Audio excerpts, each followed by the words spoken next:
Hey, what's up, everyone? Thank you for joining us on another episode of The Agent Investor. My name is Brandon Rush. I am your host. Thanks for joining me.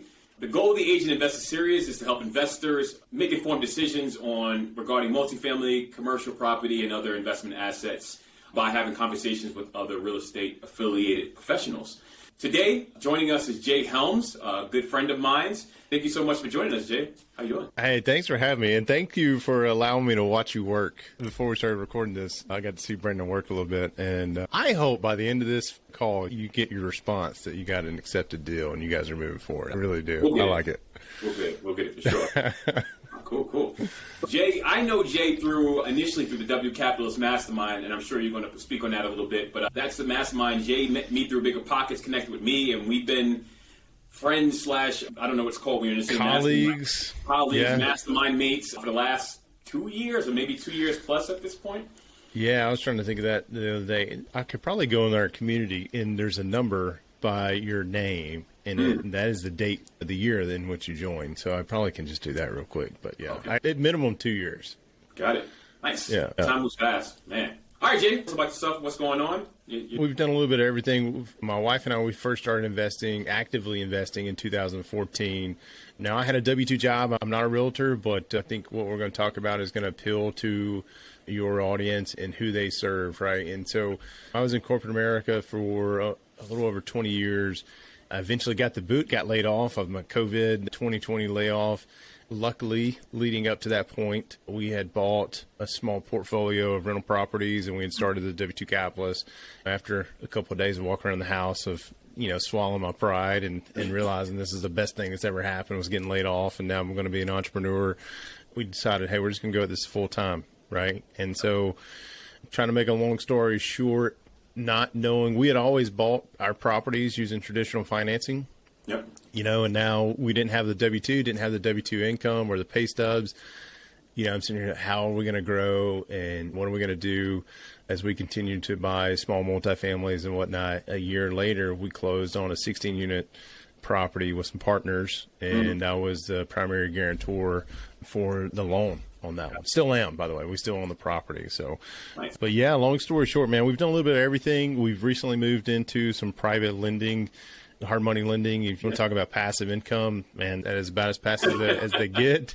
Yeah. And so far, so good. None of our deals have gone south. They've all done amazing returns. One thing I've figured out, though, while private lending or hard money lending is very passive, and you can earn a great percent return, right? So we average about 12% return on our money. Okay. There is no equity multiple that usually comes with multifamilies as they appreciate and you do the whole value add thing. Yeah. And so that equity multiple, I'm starting to realize, is the juice, right? That's the juice right there. Yeah. We've done a little bit of everything. We started in single family buy and hold, never flipped, never wholesaled, but single family buy and hold, worked our way up to small multifamily. I've done a couple of syndications as a GP, as an LP, but I really like that small multifamily space. We've seen our best returns out of all of our portfolio in that space. So, yeah, no, absolutely. Thank you. I recall months ago, not even a month ago, I mean, the conversations have been there, but a year or maybe even 2 years ago, you guys acquired a 16-unit, you and some of the other members, I believe, and kind of a lot of this conversation, I want to base it around that. Big thing I've heard out of it was property management, and that's what I've been hearing a lot about, and I know you took it over and da-da-da-da-da-da, so talk to us about how you acquired it, and then that issue. Dive into that horror story. It's turned out to be a good one. It has not come without some, I was going to say blood, but I haven't shed blood over it, but there's been some sweat and some anxiety and a little bit more gray in the beard, because of it. But we partnered together. We've got 5 partners. 4 of them are in the W2 Capitalist Mastermind. And one of them brought the deal. He found the deal. Matter of fact, I don't know if you know Preston or not, but he's a big hunter. And he was at a hunting camp one weekend. They were doing some duck hunting. I got talking to a guy that was there about what he's trying to get into, and whoever he was talking to said, well, do you know so-and-so? He's actually a broker and focuses on that part of the world where you guys are looking to invest. And, there's an introduction made. And so as Preston, as he pursues deals and he just has a way of working with people, he came in and he said, look, he goes, what do you have? What do you have available? 16, 20 units kind of thing. Yep. And Well, it wasn't 16 to 20 years. That's a very specific number. He just asked the guy, hey, what do you have 20 to 40 units or whatnot? And he goes, well, let me tell you what I got. I got a 16 unit, and it's in Atmore, Alabama, which is a very tertiary, maybe even quadruciary market, if that's even a phrase that's used. Now it is. Now it is.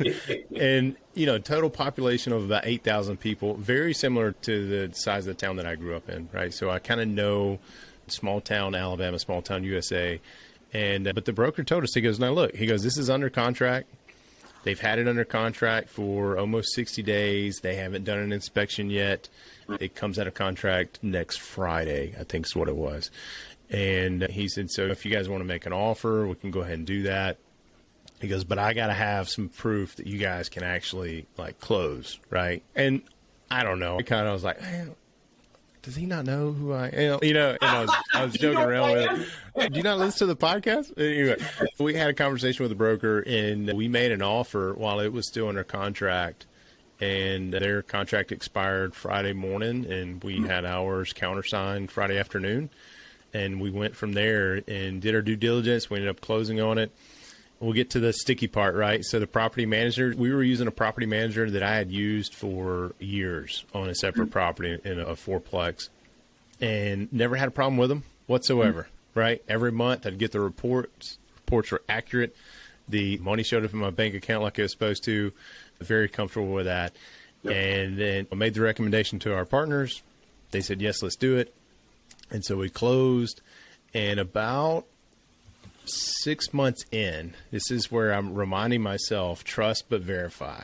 Trust but verify. Does not matter how much you know a person or think you know a person. Trust but verify, because we had planned on, at least in our operating agreement, to do a quarterly distribution, right? And so first quarter came up right after close. Everything was looking great. We were able to make a distribution, right? Yeah. Everything was hitting our numbers.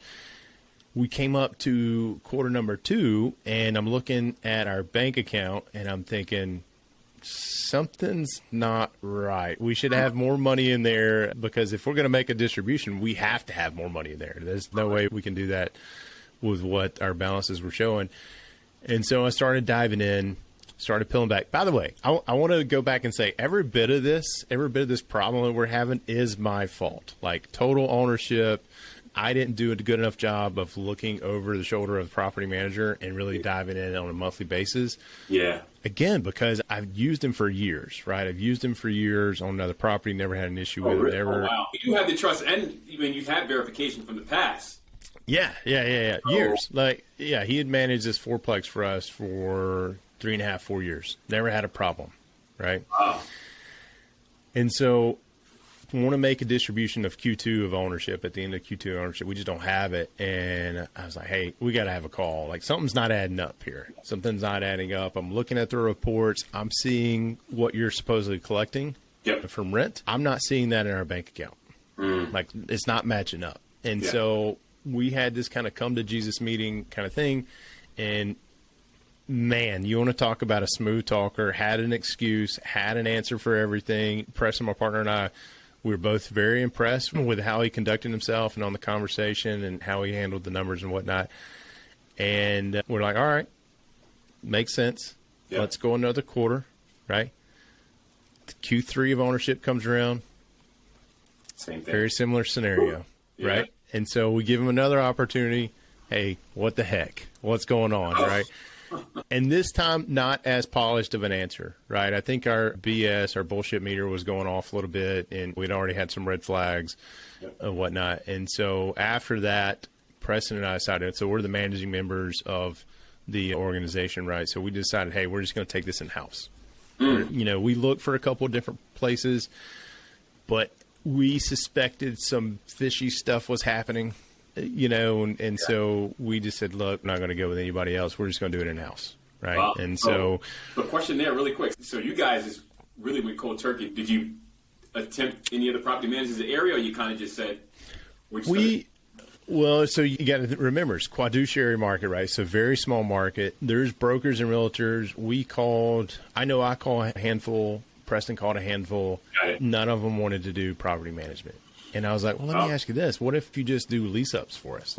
We have a unit come available, show it, we'll pay you first month's commission. None of them want to do that either. I was like, all right, okay. They just want to sell real estate. They just wanted to sell. They were very focused on selling, and I don't blame them for being focused on that. It was just, here I am. I'm an hour and a half away from the property if we're at home. Yeah. When Preston's about 45 minutes, right? Yeah. We're like, what do we do? Right? We have handymen. We don't have our trays lined up. We just started peeling that onion back one at a time, right? Yeah. So one of the things that we discovered as we're taking this over, so essentially we fire the PM, we set a date to make a transition. We let our banker know, hey, we're making this transition, cut his access off right that day or whatever.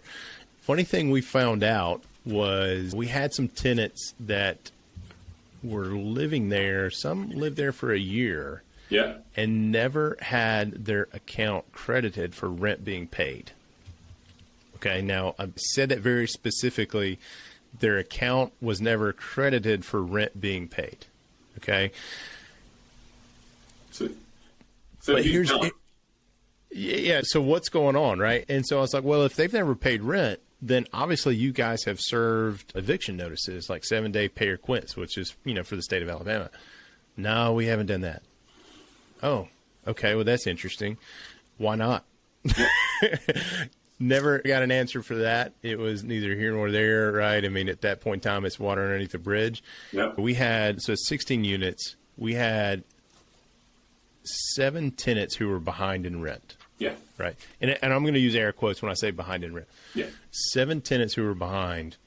There was one common thing amongst all those tenants that I found very suspicious. Right. And it's they were advised to pay with money orders. Ah. And as I'm talking this, I'm getting to know the tenants. Even some of the other tenants were advised to pay with money orders. And the other tenants were like, no, I'm not paying with money orders. There's no real way to track that. Absolutely. I'm going to give you a check, or I'm going to have a check sent to you. Right. Sure. Because there's no way to track really money orders unless you keep the receipts. And even then it's a little bit more difficult. So we just found it very suspicious that all the tenants that were behind in rent, who never were served eviction notices or any kind of notice whatsoever, hey, you're behind in rent, they all paid with money orders. Right? So a question like that, would you say Yep. those in a similar situations working with the property manager, that's a red flag if they're taking tons of cash or non-trackable forms of payment? Yeah. And so right before we had fired our property manager, I asked, hey, give me the rent roll. I want to start calling our tenants. Right? I want to find out what's going on. So I started calling them, and they all started telling me this. I told our property manager, I said, look, from this point forward, we do not accept money orders as a form of payment. Like, this is a new policy. Our entity has adopted money orders and cash are not an acceptable form of payment. And he battled me on it. He said, oh, yes, it is. Yes, we accept money orders. It's a legal tender. Most of your tenants pay with money orders. And I was like, here in the back of my head, I was thinking, they do pay with money orders because you advised them to. Right? So we eventually moved to Hemlane, as you know, right? And every one of our tenants absolutely love that they can just set up their bank account. They don't have to go to a gas station or somewhere to get a money order and then go put a stamp in the mail and drop it in the mail. They absolutely love they don't have to do that. Got it. I'm putting 2 and 2 together. It's very difficult to not get emotionally tied up and think that you can draw some lines of conclusion of, hey, somebody's stealing, where's the proof? We don't have any. Kind of thing. So that was kind of the tip of, all right, we're making the right move, right? We're making the right move. I told my partners, I said, look, here's what's going to happen. I've been in this situation before where we transitioned property managers that weren't doing a good job. I said, what's going to happen is we're going to get bombarded with maintenance requests. And I said, so let's just be prepared. Next 3 months or so, we're going to get doused with them. Absolutely. Was not expecting that one of our tenants had been reporting a water leak in his unit, never got resolved. I have his phone records. I have his text messages. I have his emails. Well documented. He had been reporting it for about 3 months. Huh. And so we had to basically come in. There was mold present almost everywhere in his unit. So we had to relocate him as we took over. Here's the frustrating part, right? 1 week after he told me about this, we relocated him. We had a plan to relocate him. We credited him for the current month of rent. Then we got him out of there. right? Relocate, meaning relocate out of the building, not another unit. We got him into another unit. It wasn't another building, but we got him into another unit. Yeah. Yeah. Okay. Basically, we had to gut that entire place. We spent close to, this is a 2-bedroom, 1-bath, and we spent a little over $15,000 getting the mold remediated and placed back together. Got it. So question, did you guys, thinking about that, did you guys do a walkthrough of the units before? So when we bought it, we walked every unit, but not when we did the PM transition. Got it. Yeah. Because again, a little bit of the trust should be gone by this time. Part of our request was, hey, give us a list of open maintenance orders. Yeah. Right? And there was none. There was none given. I'm going to jump in really quick and pause. I had a few quick questions before we move on from there. 3 things I noticed you mentioned.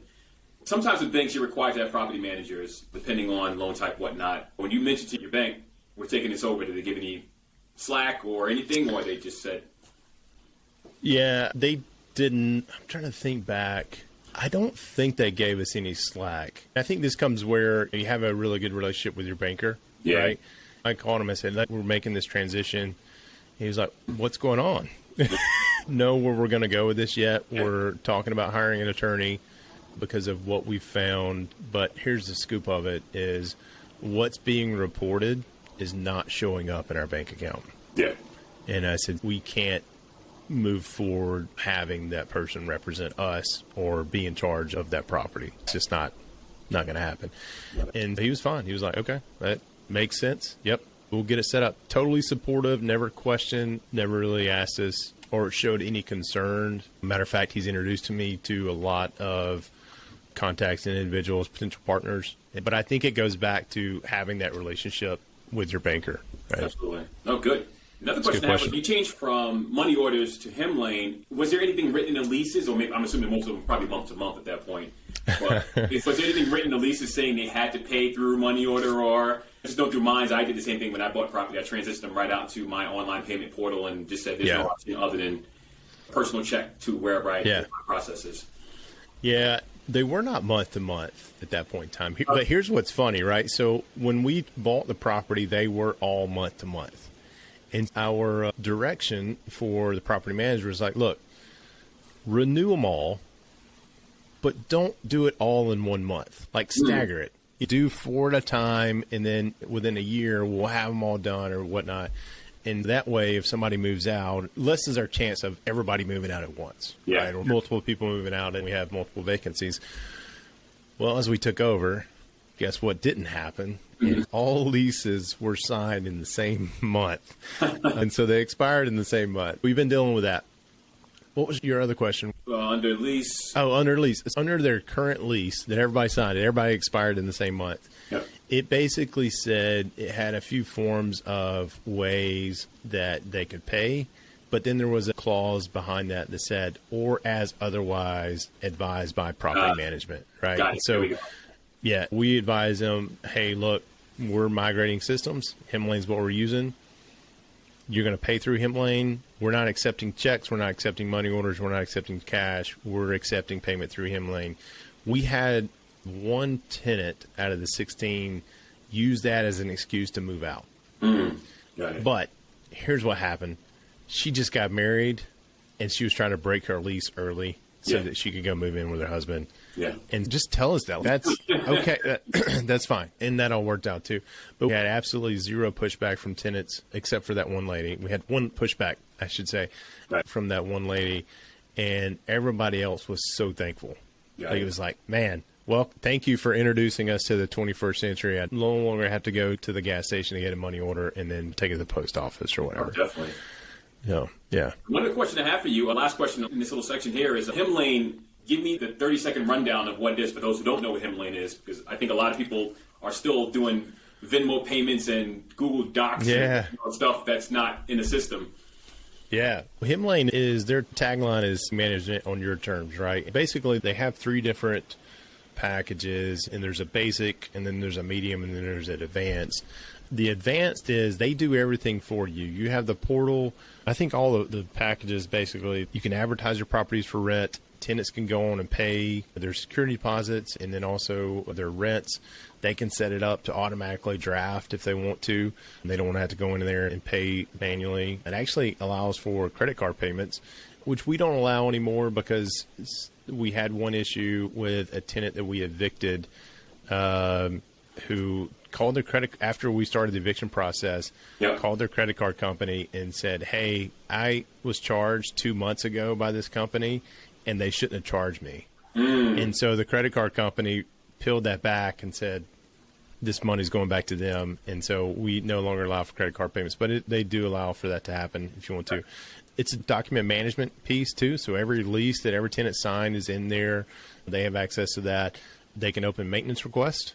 Right, so tenants can open maintenance requests, and then this is where it kind of divides up into the different categories of Hemlane. Do you want to handle the maintenance requests yourself, or do you want their team of experts to coordinate and manage everything? With Atmore being this fiduciary market, right, they don't have a team there. We don't even qualify for the expert or the most advanced package, so we had to build our own team.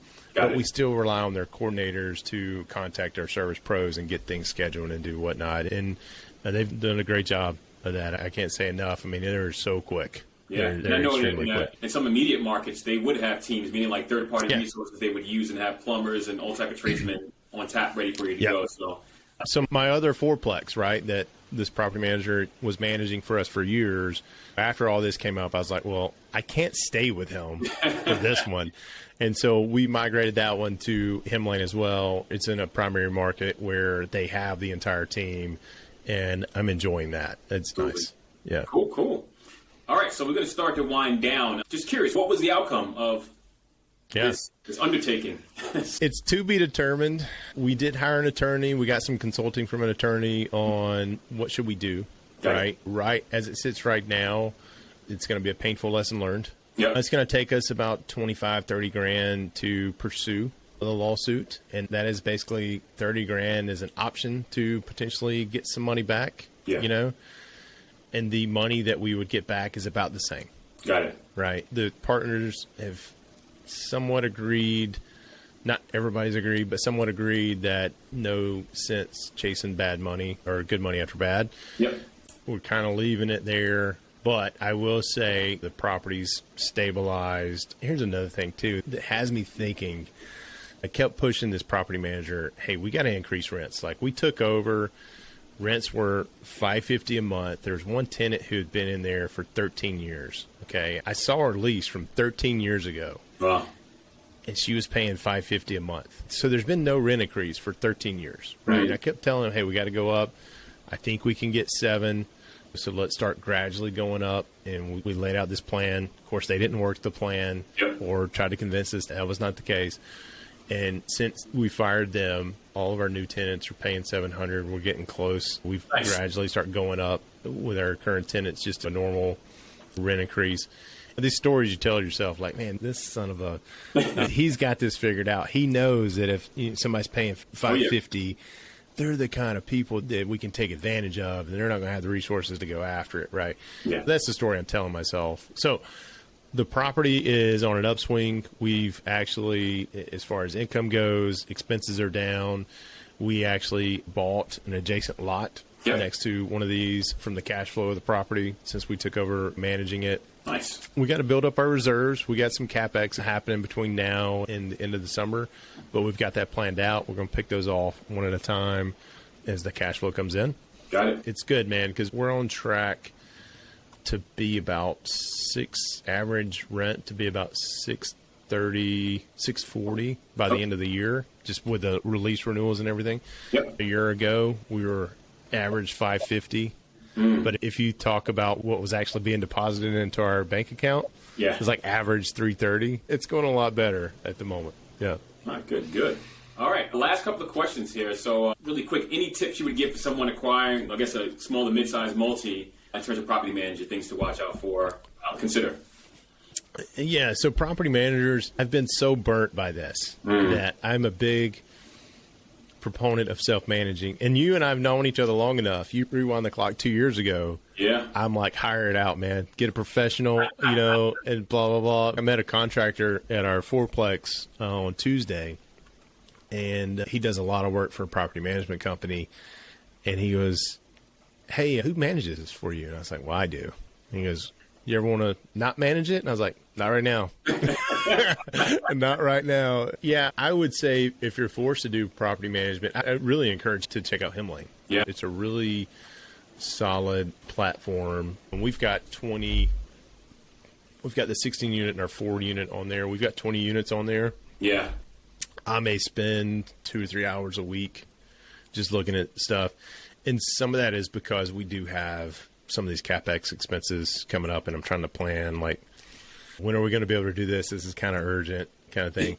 If you're forced to use Property Manager, trust but verify every time. I think our situation would not have been as painful if it would have every month, the first month and every month, went through and did just a rent reconciliation, right? So the report from the property manager says they collected this much rent, then I should go to our bank account and that much rent should be up there. If it's not, then something's up, right? And you know what's funny is as we started discovering this, we just started talking to people in town who use the same property manager. We got to know other property owners. That's one good thing about small towns, right? Is everybody seems to know everybody. Yep. And so when you start telling them your problems, and you know what? That sounds oddly familiar. And so we started hearing other people rumble about, hey, this same thing's happening to us. But yeah, I say that to always ask around. Don't rely on a Google review to find a property manager. Try it yourself. Try it yourself first. Yeah, no, absolutely. I agree. Yeah. And it becomes to a point, I personally went to property management, and it's definitely a fine line of trust and just letting go, because it's very hard. I've seen people manage for 30 years and they end up selling. It kills me when I see people sell their properties because it becomes too hard. I'm like, you're just giving it all up because you just can't release that control. But that's... Well, and I'm a firm believer that nobody's going to take care of your property like absolutely. You. Right. Absolutely. And on the fourplex, we had a tenant move out of there, and I met them a couple of weeks ago to hand over keys and whatnot. We've owned that property for 4 years, and I've never been in that particular unit. Yeah. Right. And I'm ashamed to show what that looks like. It is so horrible and so bad. And I asked them, I said, you guys are living here? I caught myself saying this to the tenant, and she goes, we had no other recourse we reported this several times, and it just never went, and people would come by and they'd look at it and they never would do anything. Yeah. And I'm like, wow, I am an official slum lord. And so they moved out, and the more times I've been over there once again to meet some contractors, and I'm just looking around, I was like, there's no way that this is the best thing that's ever happened, is taking this thing back over, because now it's going to take about $20,000 to get this one back to where it needs to be. Got it. Valuable lesson learned. That's it. Absolutely. And I'm hoping it's only 20, by the way. I'm hoping it's only 20. Cool. Next question I have for you, outside of you and your real estate empire and the W2 Capitalist, what are your hobbies? What do you do personally? Well, first of all, I wouldn't call it an empire. It's an empire. I don't really have any hobbies. I was thinking about this the other day. Lucas, he's down here hanging out in the Panhandle, and he texted me today. He's got into surfing. We had dinner with him and his wife not too long ago, and he was telling me how he started surfing. I kind of looked at him and said, you know what? I said, it just baffles me. I've never even thought of taking up surfing. I can hear the waves crashing almost every night when we're here. I said, but it's never dawned on me to even try to take it up. And we've lived here for over a decade. But we've got 3 kids that are 8, 5, and 3, and they take up a lot of our time. And I've said this a couple of times when we're here, right? Because 2 years ago, really right after I got laid off, or I got the news I got laid off, we started traveling and living the nomadic lifestyle. And so we've enjoyed that. We've enjoyed making different experiences and memories with the kids. I used to be a big-time fisherman, but I can tell you almost to the exact day the last time I went fishing, and it was about 9 years ago, because my son's 8. Take care of my kids and try to figure out what our next move is to create the empire, as you say. Good. Next question. How can people find you, get a hold of you? What's the best way? So I want to do something. I've got this thing now where I'm giving away 100 copies of my book. So one of the things that I was able to do once I got laid off was write. I never thought I'd, I think my college GPA was like 2.5 or 2.7 or something like that. So not a very studious person, but I had this idea. I wanted to write a book. Yep. And so I wrote a book, and now it's on Amazon, but I'm giving it away. And so people can do that by going to makeanofferbook.com. Book is geared toward aspiring real estate investors, even maybe some beginners. Maybe you've done zero, maybe you've done one or two deals. It really focused on getting past that analysis paralysis that we all deal with, right? You and I were talking about being nervous about being on this podcast, and you're like, well, you've done hundreds of these, and I have, but every time I get nervous. Same thing with paralysis analysis. I still struggle with that too, right? As many deals as we've done in the past, it really does. It does come up. So the book is there, makeanofferbook.com. And then if you want to have a conversation, just text me. My cell phone is 205-249-0248. Text me. Don't call. Brandon knows this. I have my phone set up to where I only accept phone calls for people who are in my phone book. But if you text me, I'll get it. I'll eventually respond. By the way, Brandon, since CapCon, I turned off notifications for text messages. Yeah. Yep. And somebody asked me the other day well, I thought you did. They know that I do a lot of texting and stuff just with our different businesses. And I was like, well, I do.